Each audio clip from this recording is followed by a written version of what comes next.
In this video, I'm going to show you how to enter time in QuickBooks Time. Now, there's actually a few ways to do this. The first one is to use the live time clock. So you want to go to time clock, top left, and from here you want to click on clock in whenever you want to clock in, and then clock out whenever you want to clock out, okay? That's the first way to do this. The second one is to enter time manually. So when you're on the web dashboard, you want to go to over here where it says time entries, and you want to click on plus add time here at the top.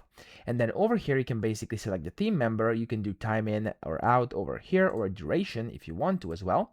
And then from here, you can just select, of course, the status. If you're currently working, you can set this over here. If not, you don't have to. And then you have to set time in and time out. So for example, if I do time in at, I'm just going to put this at, for example, 8 a.m. and I'm going to be working till, let's just do 4 p.m. over here. There we go. It's going to be 4:00. There we go. Total hours is 8. Then you have to basically select your customer code over here. So I'm just going to go with a random one like this over here. There we go.